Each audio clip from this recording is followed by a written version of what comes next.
Hello, Jonah. Hello, Connor. Welcome back to another episode of Album Check. This week we're doing Ginger by Brockhampton. Yes, so Sad boy episode. bit of context. Brockhampton, me and Connor love them. They're really cool. They're my personal favorite band. But unfortunately, they've decided to break up and cancel their European tour, meaning we will never get to see them live, and we now hate them. So this is just going to be us hating on them for 2 hours. Yeah, it's really sad because we like oh, they're playing near us. Let's get tickets. Oh, COVID, but we'll see them next year. And then it's like COVID again. Okay, we'll see them next year. And then this year, when concerts are actually happening, they cancel everything. Like 2 months before we were supposed to see them, and we're sad about it. They didn't even really give a reason as to why. I mean, I think this is just kind of the fate of all boy bands. Yeah. And any kind of just because there's so many of them, there was no way this was ever going to be a long-term thing. The fact that it lasted as long as it has is insane. Yeah. Honestly, like I think it was 2016 they put out their debut mixtape. So that's 8 years. Wait, no, it's not. That's 6 years. You literally do a master's degree. I love this. I love this. But it's a long time. Yeah. And I guess COVID just kind of fucked them. Like they were already like coming off of saturation. The whole like Amir thing kind of caused a real shift in direction for the music. Yeah, it never really returned to the way it was before. It was like kind of monolithic. Yeah, and to have COVID as well, I think it really kind of I think it must have made it hard. But I don't know. Hopefully one of them will write like a tell-all book in the future. Maybe. I don't think they're gonna have great solo careers. I really don't. Bareface solo album, please. I think Joba, he has the most potential. I would agree with that, yeah. Because Joba and Bareface, I'd agree with. He's like legitimately musical, but anyway, point is, we really like Brockhampton, and so wanted a chance to speak about them now that there's going to be no more material coming out. So this album Ginger, this is coming off after Iridescence, and that was a very sort of manic reaction to a key member of the group being kicked out, and it had like a super aggressive and off the wall sound. But they sort of mellow out on this one, and it's sort of like a Boys to Men moment. I feel like they feel much more sort of emotionally mature on this. Because it's crazy, they were all of them were like 20, 21, like they're like 25, 26 generally now. So very, very young kind of group.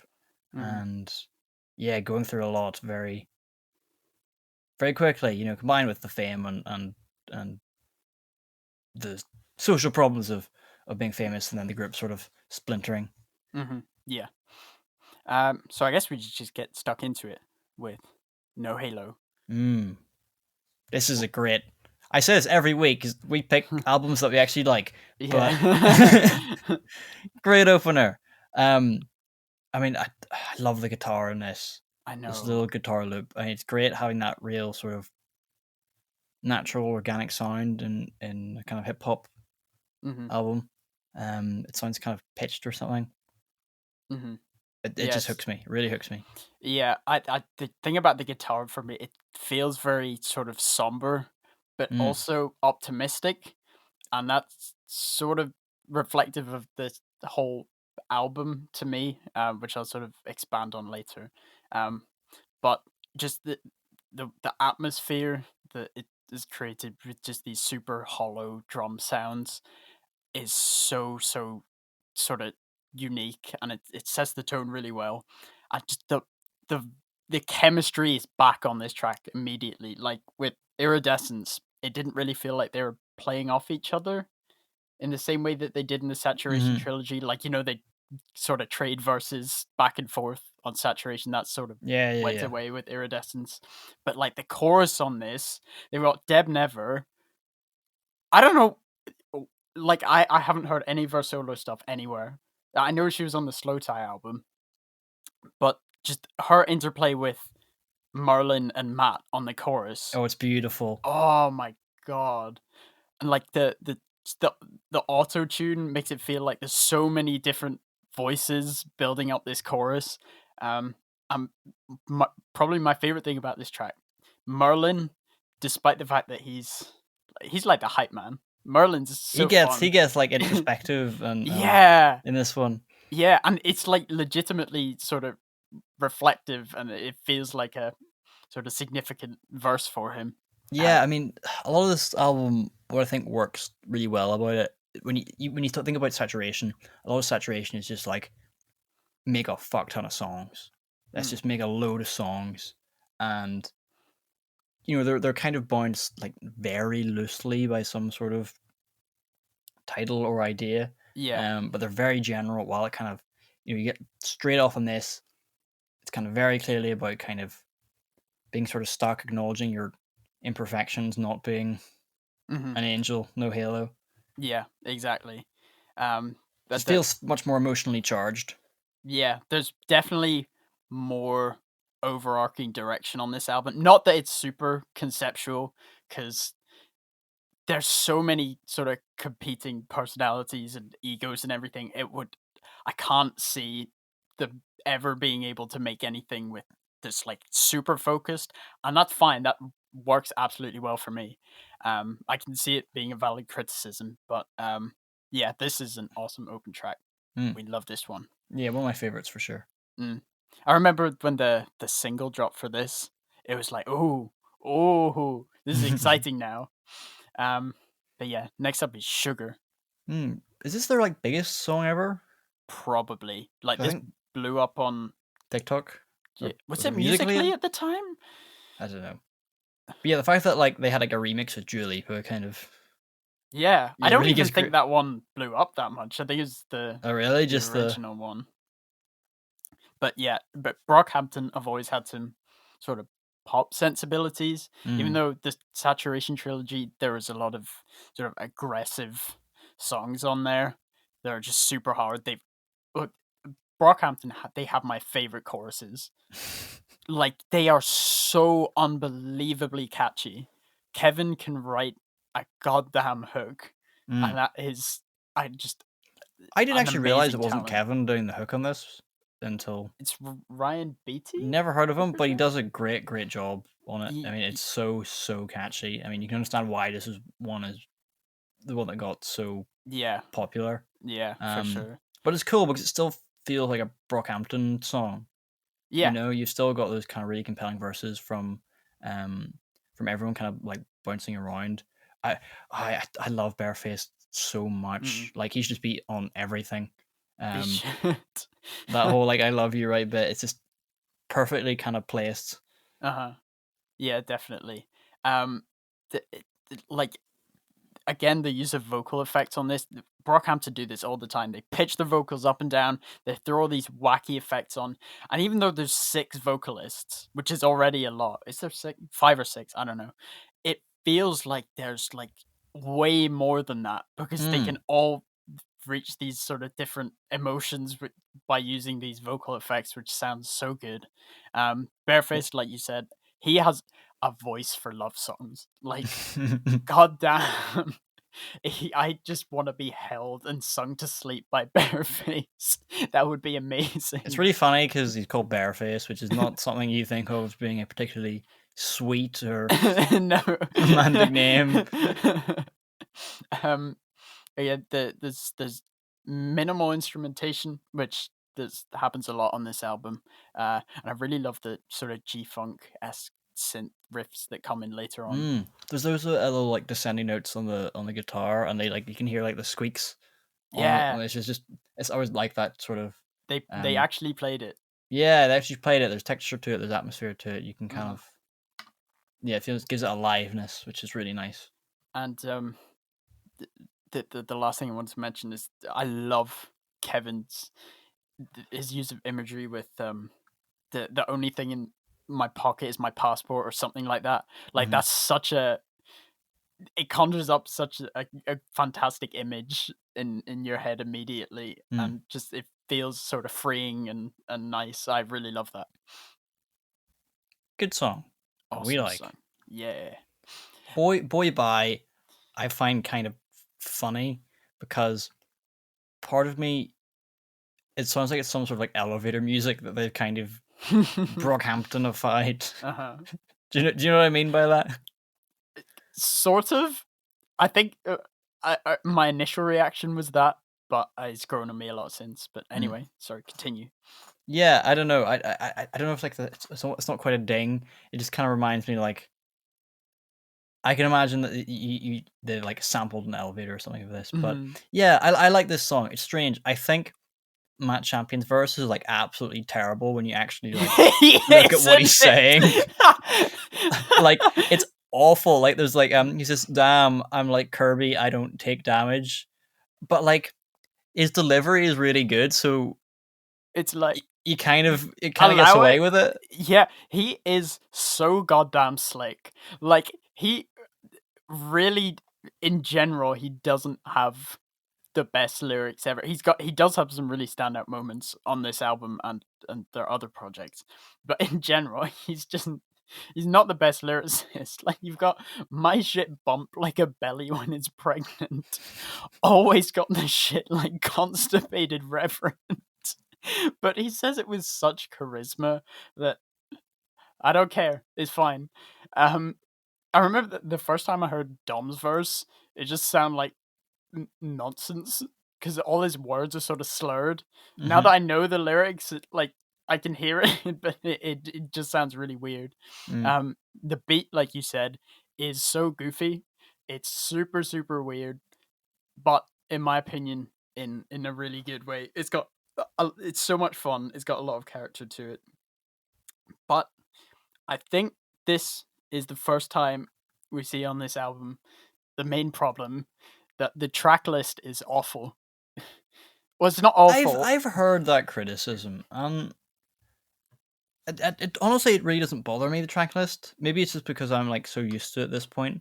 That's like to change it would feel weird. Maybe, but yeah, you're talking about like it doesn't. You feel like they don't flow very well. Not like coming off Sugar into this is weird. I just kind of assume because it's Brockhampton, like they're already like jumping as a group so much in different directions. That's that true. It just kind of feels sort of on brand. That is true, but like if you take the Saturation trilogy, there's no real focus to those albums, but it never feels like a song comes on and I'm like, this is not the vibe I want coming off that last track.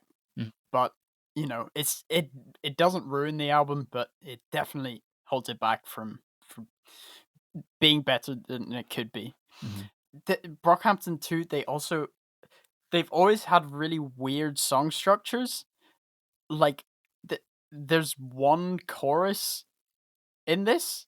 It plays once, and like the chorus is supposed to be the bit that you sort of keep coming back to. I've never actually noticed that. Yeah, it only happens once.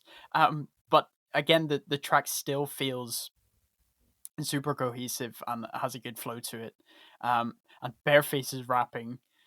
Like, man, he can sing and rap so well. He's so edgy, and Joba's outro is just beautiful as always because he's Joba and he's perfect. I just find it funny that like Bareface says like nothing in interviews. Yeah. But there's like you've got like but there's like all this he's doing kind of on the albums.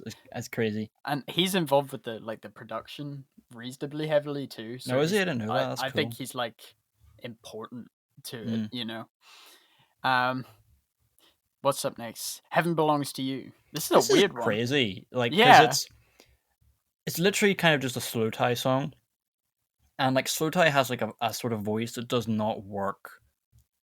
You can't imagine like slow tie being a feature on like a lot of like rap albums. You couldn't imagine. I can't really imagine like a slow tie on like a Kanye album or like like a Drake feature or something. That it just doesn't. But it works really well here. Yeah, This is such a weird little glitch in the Matrix, this song, because you've got the bringing in slow tie when they already have an array of talent available, and the beat is also like sort of teasing the "I've been born again" beat. Mhm. It's so weird, and but like it's awesome that the imagery of slow tie's his lyrics, like there's a war in my head just like the Middle East. He's Mhm. such a good I love slow tie. Okay, you say he's such a good lyricist, okay, but I raise you, fuck God, I'm a dog Okay, backwards. right, yeah, fair enough. Which is so stupid.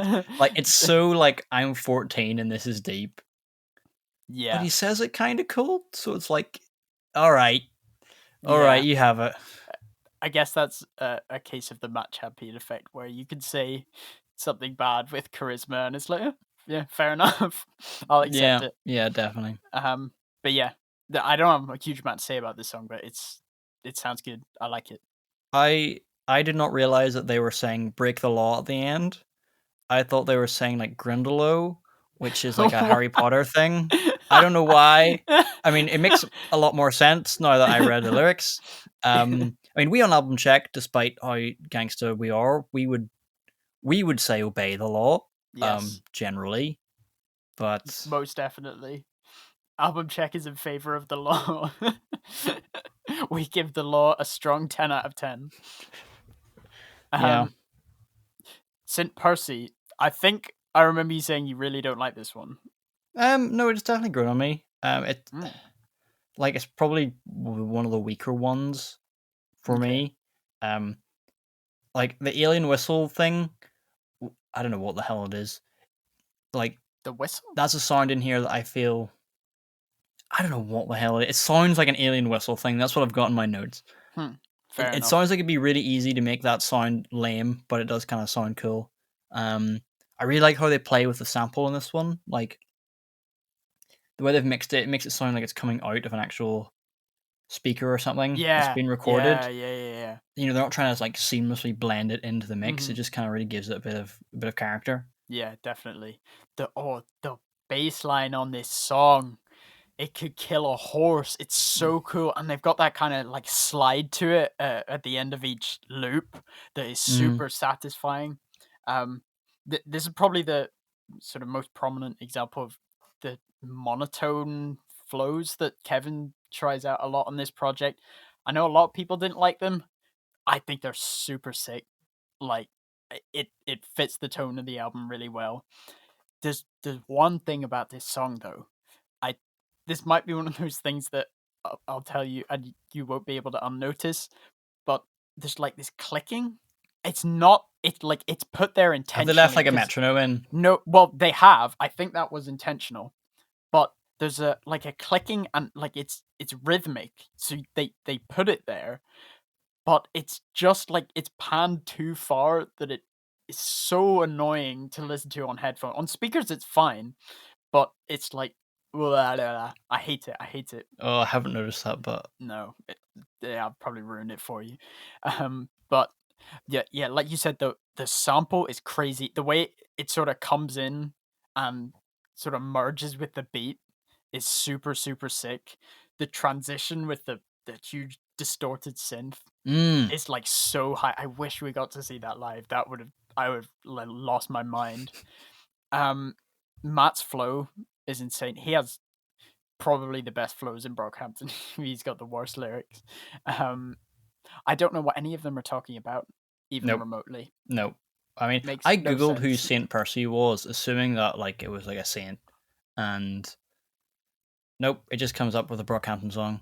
Yeah, I don't think they're talking about anything, to be honest. But it's hype, so who cares? I saw a thing on Reddit that was like Saint Percy was a saint who believed that the devil, the music was a creation by the devil, and it was like, oh, that's kind of sick, but that was just an internet lie. He just made it up. Yeah, I'm gonna be honest. I don't think Brockhampton thought about it in that much No, depth. no, I don't think so either. Most definitely not. Um. Oh, right. If You Pray Right, this is such a weird song. Like, why does this work? Yeah, right. Okay, so it's the horn on this. I don't know what type of brass it is. It it's completely on its own, and it's like someone has just walked through the track playing it. But it's Yeah. like, but it's fine because it really grooves. You're like, Yeah, it's so weird. I remember I was with you. We were on holiday when this song came out, and I was like, wait, "What were the we hell is then? this?" Yeah, we were. And I was like, What the hell is this? Why is there this goofy, weird horn playing throughout the whole track?" Now I absolutely love it. I get so hyped up whenever I hear it. Like that, you're not gonna get this type of beat from really anyone else, Mm. to be honest. The the Dom, his verse on this, he sounds so like sophisticated and eloquent. Like you'd probably agree he's the best. Yeah, like rapper. Yeah, Yeah. like you could tell he's sort of studied it and honed his craft in a way that some The of others the have. others Yeah, haven't. he's really. It just feels like he spends more time trying to really kind of get it, like Yeah, what he wants to yeah. put down. His verses generally have quite a specific theme Mm. that like Kevin's verses often lack. Um, the transition from Matt to Merlin on this is crazy. That's that chemistry, that saturation chemistry that I was talking about earlier. That's Yeah, where so things really cool. like pass off onto each other. Yeah, exactly. I think Merlin's verse is so funny because the whole thing's him. There's this UK rapper called Skepta, and apparently they asked him for a feature, and he was like, "No, no, no, no." But then for his album, which I can't remember the name of, and it's gonna bug me, but he basically ripped off the whole iridescence aesthetic with the thermal cameras and stuff, and Right. even the sound was like reminiscent. So this is just Merlin complaining about him for an entire verse, Oh, is which that what is that is? Right. yeah, Okay. yeah. He says like copy paste hard word from the BH house, take food from Oh, my mouth. that's pretty funny. Yeah, which is just hilarious. Joba, man, that dude is a vocal chameleon. He could do Everything. everything. It's like it's crazy when you think of is it Heat is the first song on Saturation, Yeah, and his like your introduction to him is him like screaming like I'll break your neck so you can watch your back, and yeah. then he can hit like beautiful like high notes. I mean, it's insane. This guy's range. I remember the first time I heard Heat. I was walking to the bus after school. I was like, "Oh yeah, I read about this band called Brockhampton on Reddit. I'll check them out." And I heard Heat, and I was scared of what I was listening to. So I A was like, little innocent "I Jonah. I don't think this is for me." But then here Now we are, Jonah like is the one screaming like 4 years later. Um, the the the outro to this is weird. I used to hate it. But I've said that a lot with this album. Like I was really quite sort of middle of the road on it when it came Mhm. out. It's obviously grown on me a lot since. But They have that weird like static slowing down sound. It's like it sounds mm, like part of like the vocals are being like slowed down very slightly. Like it's not just kind of a pitch change. yeah. Um, the only thing that annoys me slightly is, have you seen the video for this song? Probably, but I can't The remember it. outro bit on it is different to the one on streaming services, and it's so much better. Oh really? It's like almost a Kevin solo thing, and yeah, it sounds way better than this. Not that I dislike this, but it's frustrating that it was there and they didn't use it. Shame. But then the sort of emotional core of the album, Mm. Dearly Departed. Yeah, I mean this one they're like pretty explicitly addressing the whole Amir being kicked out of the band sort of thing. Mhm. Um, and Dom just really Oh like, and my I'm kind of god. skipping ahead here, but he just really kind of maybe gives his best verse that you've heard him deliver because he seems very like personally affected by this, and he is like Mhm. not holding back. Not And at all. like when he screams like motherfucker at the end, and then you've got like kind of that guitar that like screeches through. Uh-huh. It's really powerful. Yeah. You can just imagine everyone else in the studio like, don't talk to Dom for a while. Leave him alone. But yeah, no, his verse is obviously the highlight of it. But I just think this whole song is absolutely awesome. That core sample that they use is super majestic and emotional. There's these wailing synths throughout, which they sound like someone like screaming, sort of crying, which obviously, given how personal this track is I don't think unintentional. Like you have to sort of contextualize this, that Kevin knew Amir since he was like 14. They didn't just get together for the band. Yeah, for this. So this was like, this hurt properly. They were losing a very close friend. Kevin's sort of half singing, half rapping performance is great. Why does he say seashells at the end of his verse? I assume he went to the beach. But I don't know. I don't know how it like relates. It isn't like as powerful a kind of line to finish on, especially with the way he says it, where he's like seashells, as if you're supposed to be like, you know, like, as if that's supposed to kind of full stop little thing. Yeah. It doesn't really bother me, but it is strange. I feel like it's probably just got some meaning to him that, yeah, you know, no one else will ever really know. But yeah, he gives it some pretty powerful lines on this. Like, I mean, sorry, go on. Yeah, I mean, all these verses are tied like so well together by the chorus by Joba. And it just feels very kind of, oh, what's the word? Like it's emotional, but without kind of tugging super hard at the heartstrings in that main kind of Dearly Departed. It's almost like a ceremony sort of. It's like at a funeral, someone like at the front exactly. kind of reading kind of something, but that's kind of sung. There we go. God, I really I kind of really. You got there in the end. I got there in the end. Do you ever start a sentence and you're not entirely sure where it's going, but you just kind of hope you find your way there at the end? I have several moments like that every time we do this podcast, so don't worry about it. Yeah, like I love Kevin's line on this. I must keep creating truths and hooks to get up out of this hell for myself. Like that just need seashells to sort of get it all out. Like, Kevin, I feel like you should probably go to therapy, my guy, but this works too. Fair enough. Matt's verse I love too. He's got two of my favorite lines on the song. Looking immaculate, no one in sight. So it's like, you know, you sort of at your best, I guess, but lonely, which is sort of a weird sentiment to express. And standards are high, expectation is low. That's that low self-esteem he's expressing. I hope you're okay now, Matt. But yeah, this song is powerful. This is definitely a highlight in their discography for sure. Definitely.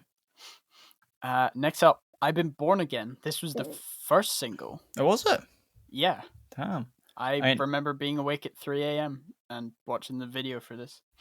I like forgotten so much of like the album. I would have sworn No Halo was the first track, but I guess no, that was the final single. Are you serious? Right? Yeah, okay, that came out like very shortly before the album actually dropped.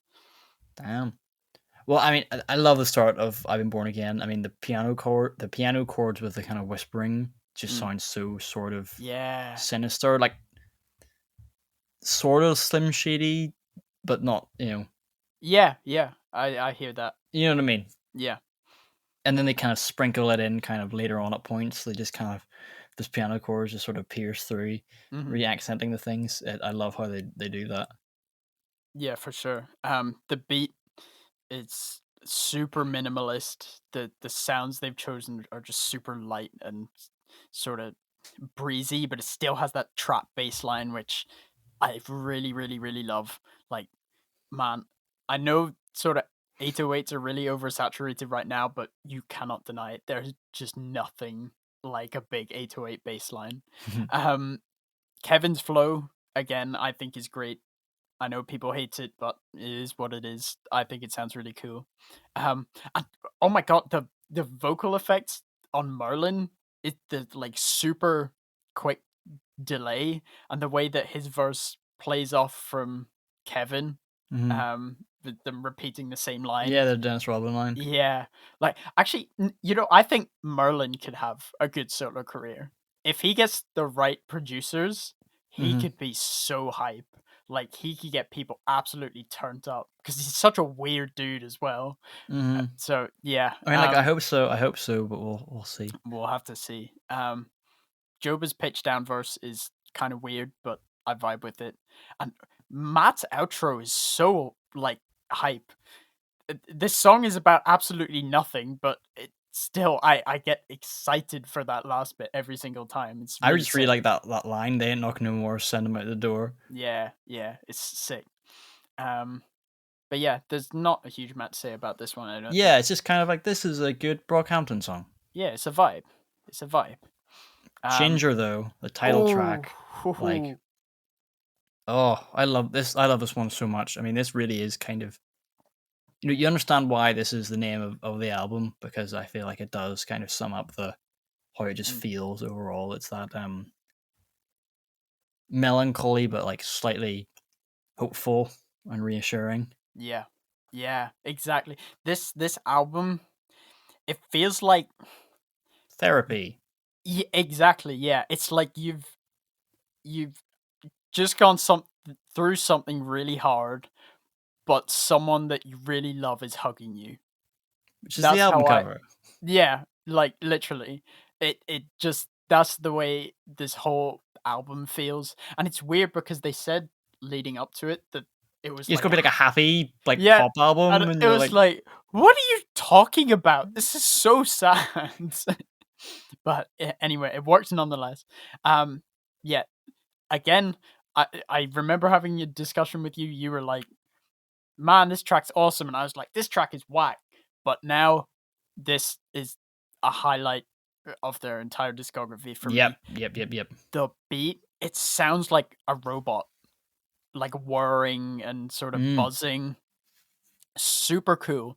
The drums are, it's like you want to dance to them, but they're still melancholic. Like it doesn't detract from the vibe of the other instrumentation at all. The Joba, I presume it's him providing the backing vocals. They sort of come in and out. It just lifts the track up so much. Kevin's auto-tune harmonies, man. I know I say this all the time, but auto-tune is amazing. It's so good. I get really annoyed when people sort of hate on it.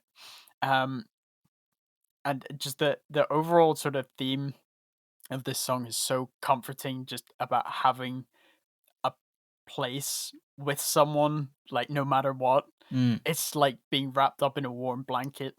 It's just beautiful. Yeah, I mean, this one feels also slightly more poppy than a lot of the other songs. I feel like it kind of feels quite in line with the whole boy band theme. I know they've kind of distanced themselves from that a little bit as of recent, but yeah, you kind of really feel it on this one.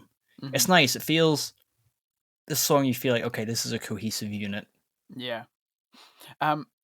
Just because you said boy band, it reminded me, on the 2 Europe shows they did in London, they were selling merch that said God Save the Boy Band on it, despite Kevin saying it wasn't a boy band anymore. But on the back of the shirt were the tour dates for all the places they didn't go to. Like, what? So they probably just had all this like stock and they were like, we're gonna offload it. Like, come on. Probably still cost like 40 quid. Oh yeah, it did. Like, it's insane. Like, artist merch is just out of control these days. But next up is Big Boy. Yeah. Are you sus of this one? It's fine. I like the start.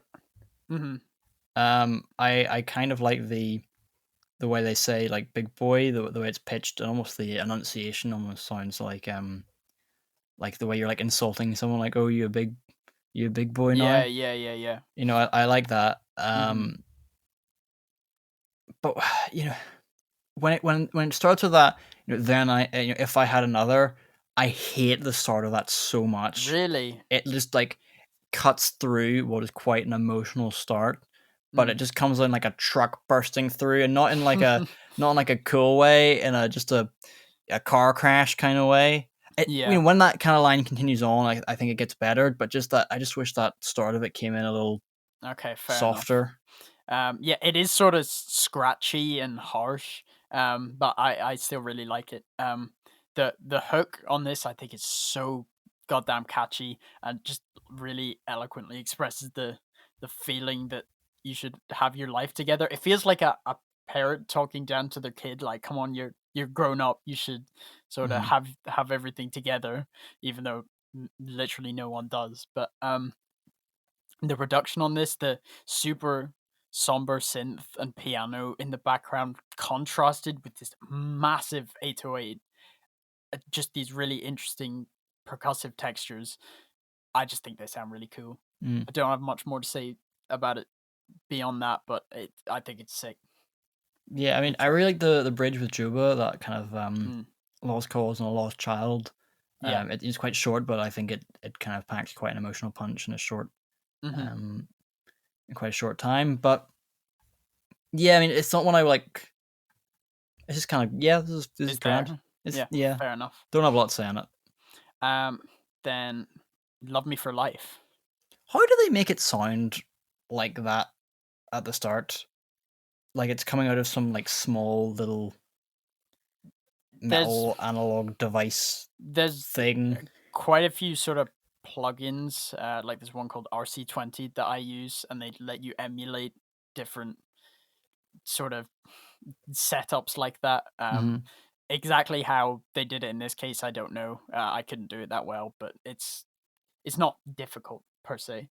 It sounded really interesting to me. It is cool. How do you feel about this track overall? Yeah, I mean, I find it kind of funny because Kendrick, or not, why do I... Kendrick!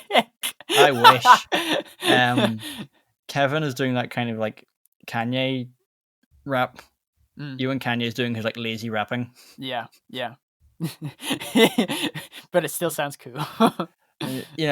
That's fine here as well. I kind of again wish there was something a little more. It works with the kind of pace of the beat, but yeah.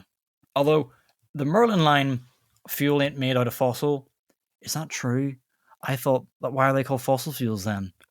I don't know, but I would not quote Merlin as an accurate scientific source, I will be honest. That's true. This is how fake news starts, Connor. I mean, I really could have Googled this before now. If only there was some way to find out. Look, man, I don't know. I don't know science stuff. But anyway, to me, this is a super sick interpretation of trap music. It's got the massive bass line, like absolutely goddamn huge, but more sort of tame upper textures, especially that lead synth. It's sort of descending. It sounds absolutely gorgeous. Kevin's flow, you mentioned, that is really cool, even though it's sort of lazy Kanye flow paired with the auto tune. I think it sounds sick. Oh my god, Joba's verse sounds so good. He does carry on the flow for a little long, where it's like, okay, move on to the next thing. But his voice is just absolutely angelic.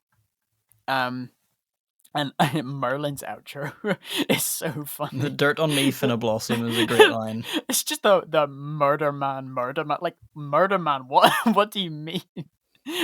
Who are you gonna murder? I don't know, but Merlin's so funny. I love it. Love it. I know you know this, but he has that tweet of like, "I bring my Nintendo Switch to the strip club," which is so funny. Yeah, I can see him possibly being like a sort of Tyler the Creator personality in a few years. Like, people latch onto him because he's super weird, but not so weird that he's completely detached. Just like mostly weird. But then probably I'd say the best song on the album, Victor Roberts. Yeah, I couldn't contest that. I think I prefer Ginger, but yeah, I can't. Okay. All right, here's the thing, right? This guy, Victor Roberts, he has the verse, right? Like the opening, long stretch. And you Google him, and the only thing that comes up is this Brockhampton song. Yeah. That's like all he's done. There's like nothing else. And it's like fantastic. This is the one of the best verses on a Brockhampton project, which is ironic considering he is not in Brockhampton, nor anywhere near as famous as Brockhampton. He's literally just Dom's mate. Oh, is that what it is? I think they met playing like Xbox Live or something. Are you serious? And he just happened to rap. I don't even think he has any interest in pursuing a music career. He just does rap and had this verse that he couldn't sort of find an appropriate beat for, and they were like, this fits on our album. You want to put it on there? But damn, look, this song is goddamn amazing. The production is brilliant. Those sort of reverse swells paired with the piano have such a warm feeling to them. Victor Roberts' lyricism here is immaculate. The opening line, my fucking Power Rangers couldn't protect me from that LAPD kick door, like, says so much. Like, God, the image of a child, like, playing with your Power Rangers toys and the police are raiding your house.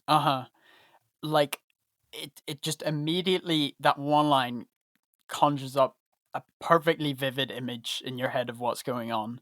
And he's sort of describing this traumatic experience as a child, but he's so descriptive of the environment that it's like you can see it. And I think the sort of story is he was in this motel.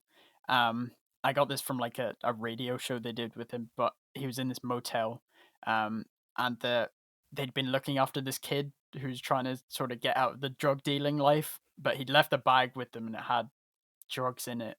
And the police raided to get the stuff, but his dad had like 2 strikes and a third, and he's in big trouble. The Bill Clinton 3 strikes policy.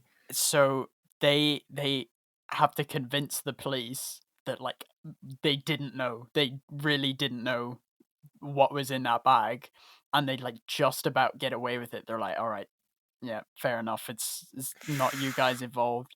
And that's such a messed up thing to observe as a kid. Like, it's insane. His flow is so off kilter and weird, especially considering that there's no drums to dictate it. The fact that he finds those pockets of sort of space to get his words in is so good. Like, there's a lot of huge rappers who do not have this kind of understanding of the craft. It's really, really impressive.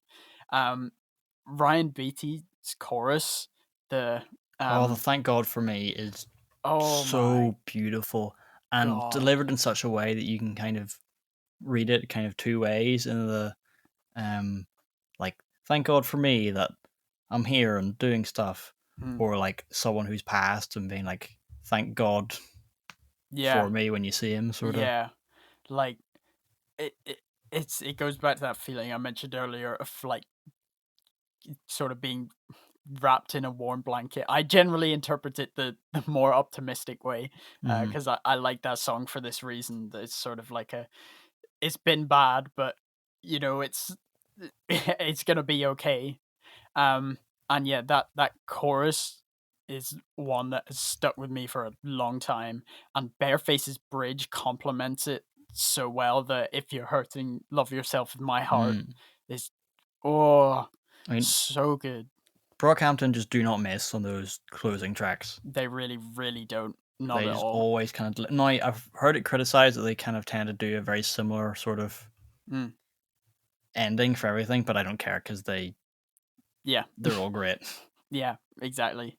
Like, this song is just stunning and a perfect conclusion to, I think, a really quite strong album. It's not their best work, but might be my favorite, honestly.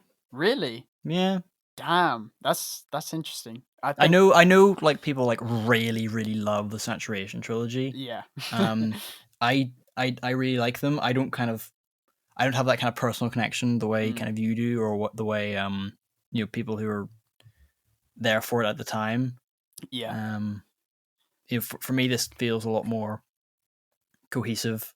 I always Definitely. talk about kind of leaner albums, which is kind of the opposite of what saturation is, Yeah. even though that is kind of what they're going for, and I Mm. like that aspect of Yeah. it. But yeah, it might be my favorite. I don't know. That's cool. That's cool. See, like, yeah, saturation, specifically the first one, works so well for me because it, even though it's sort of scattered and the things I often compliment my favorite albums for, it doesn't really fit that mold. But at the core, it was just like a bunch of 20-year-olds trying to figure out who the hell they are, and that's obviously gonna be resonant to a young dude like me and who loves hip hop. That's right Mhm. up my alley. So yeah, I was always love saturation more for that reason, but this is definitely a more focused piece, and Mm. it's like that boys to men thing that I mentioned earlier. The emotional maturity here is much more sort of prominent. Definitely. Damn, rest in peace, Brockhampton. Yeah, maybe they'll be back. No, I don't know. no way, no way. It's Highly doubt. possible. It's a shame because they said they were going to do like one album and they were done, and I kind of Yeah. really liked that. I like it when it kind of bands end. Yeah, Like, it's cool. might make a TikTok on it, but like the fact that the Beatles, part of the reason I think they're still so highly revered is because they just ended on stopped. Abbey Road and there was nothing else. Like that kind of legacy is Cemented. Yeah. It's not like Rolling Stones where they're still kind of churning out shit and you're like, all right, just Okay, Grandpa. you literally. Even though like Paul McCartney's still doing great solo stuff. I'm going off on a tangent. Yeah. So I like it when things end and they kind of. Mm. But God, I just wish I could have seen them when we had one more. Yeah. Luckily, I think Roadrunner's a reasonably fitting conclusion, especially with the light part 2. But anyway, yeah, that's off topic. Rest in peace, Brockhampton. Rest in peace, album check. This is our last episode ever. We're done. We're not. Yeah. We've been cancelled. yeah, man. I'm cancelling us. Yeah, thank you for listening. Goodbye forever. Bye.